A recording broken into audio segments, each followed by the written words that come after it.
ओम नमः शिवाय.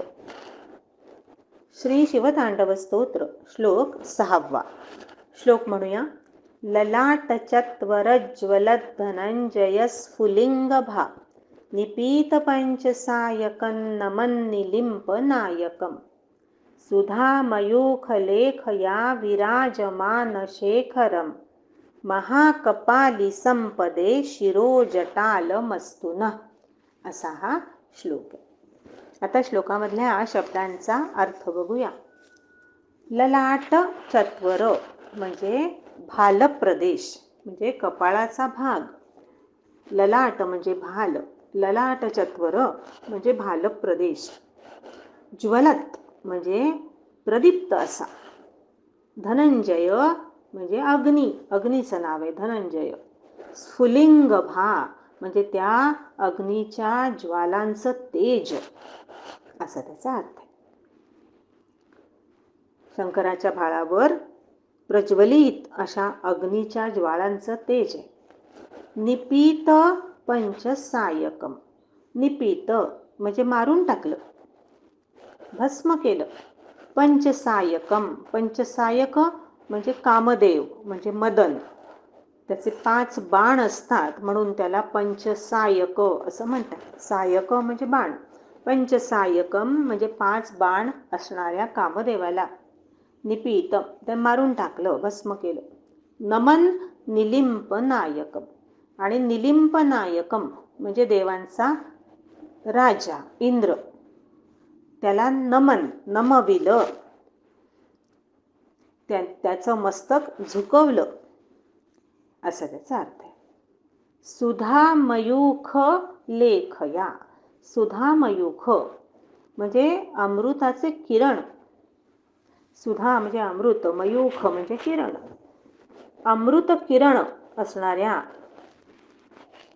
चंद्राच्या कलेने लेखया, लेखया म्हणजे कलेने, लेखा म्हणजे चंद्रलेखा म्हणतो, चंद्राची कोर.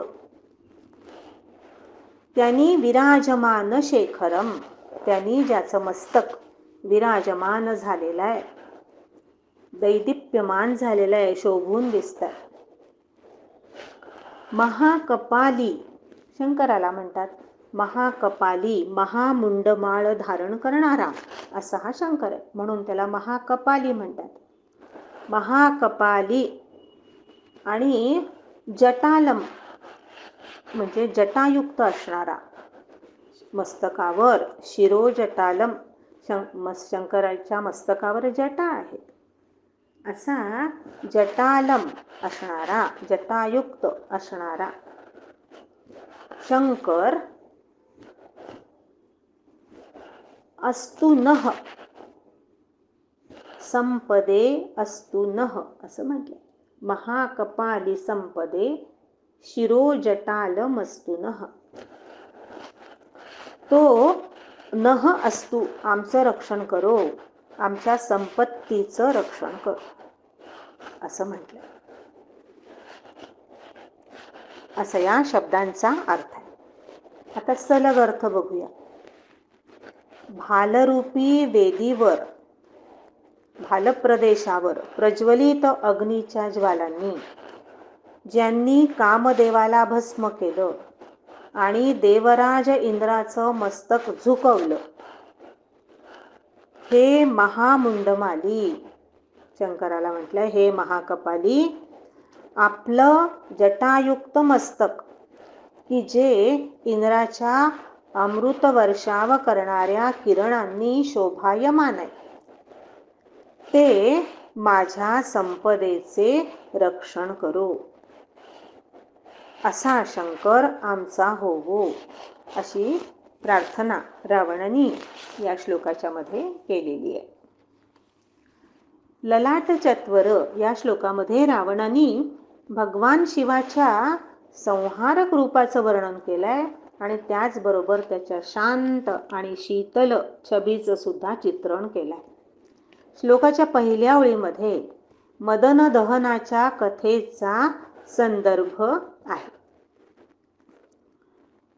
तारकासूर नावाच्या राक्षसाने आपल्या तपश्चर्येने ब्रह्मदेवाकडून अवध्यतेचं वरदान घेतलं आणि मग सगळ्या देवांना त्यांनी त्रस्त करून सोडलं. केवळ भगवान शंकराचा पुत्रच त्याचा वध करू शकणार होता. परंतु हे व्हायचं कसं? शंकर भगवान तर हिमालयात तपस्या करत होते. तेव्हा इंद्रानी कामदेवाला शिवाची तपस्या भंग करण्यासाठी प्रेरित केलं, तिथे पाठवलं, की ज्याच्यामुळे शंकर भगवान पार्वतीशी विवाह करतील आणि त्यांचा जो पुत्र होईल तो तारकासुराचा वध करेल. मदन सुद्धा अगदी गर्वानी रती आणि वसंत या त्याच्या सगळ्या सहकाऱ्यांना घेऊन त्या ठिकाणी आला आणि त्यांनी आपल्या 5 बाणांच्या पैकी एक बाण, संमोहन नावाचा बाण शंकरावर सोडला. मदनाचे 5 बाण मानले जातात: उन्मादन, तापन, शोषण, स्तंभन आणि संमोहन. तसंच त्याचे बाण सगळे फुलांचे आहेत. लाल कमळ, अशोक पुष्प, आम्रमंजिरी, मोगरा आणि निळ कमळ यांचे ते बाण आहेत असं वर्णन आहे. भगवान शंकरांनी हे सगळं जाणलं आणि ते अतिशय रागावले, क्रोधित झाले. 3रा डोळा त्यांनी उघडला आणि त्यातून जो अग्नी निघाला त्या अग्नीने त्या क्षणी मदनाला भस्म केलं. कालिदासांनी कुमारसंभवामध्ये वर्णन केलंय: तथा समक्षम दहता मनोभवम पिनाकिना दग्ध मनोरथा सखी, असं सुंदर श्लोक आहे. अशी ही या मदन दहनाची कथा आहे. त्याचं वर्णन रावणाने या पहिल्या ओळीमध्ये श्लोकाच्या केलेलं आहे. रावण म्हणतो की शिवाच्या मस्तकावर असा तेजस्वी अग्नी प्रज्वलित आहे की ज्यांनी मदनाला क्षणात भस्म करून टाकलं.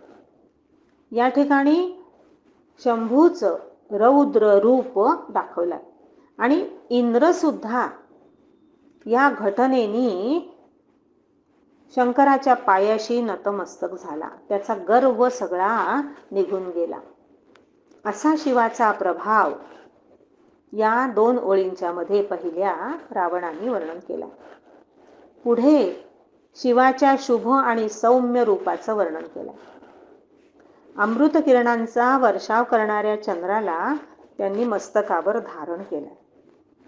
आता यामागे सुद्धा अनेक कथा. त्याच्यापैकी एक कथा अशी आहे की एकदा राहू चंद्राच्या मागे लागला, तेव्हा आर्त होऊन चंद्र शंकराला शरण आला. तेव्हा भगवान शंकरांनी त्याला आश्रय दिला आणि आपल्या मस्तकावर त्याला स्थान दिलं, मस्तकाचं भूषण बनवलं. सुंदर अशा चंद्रकलेमुळे भगवान शंकराचं रूप हे सौम्य अशा तेजाने शोभून दिसतं. शिव हे स्मशानवासी आहेत, महाकपाली म्हणजे नरमुंडांची माळ धारण करणारे आहेत. परंतु या अमंगल अशा वेशात सुद्धा ते लोकांचं कल्याण करतात, लोकांचं मंगल करणारे ते आहेत. रावण आपल्या आराध्यापाशी अशी प्रार्थना करतो की हे देवा, तू आमच्या संपदेचं रक्षण कर, तू आमचा हो. अशी प्रार्थना या कडव्यामध्ये रावणाने केलेली आहे.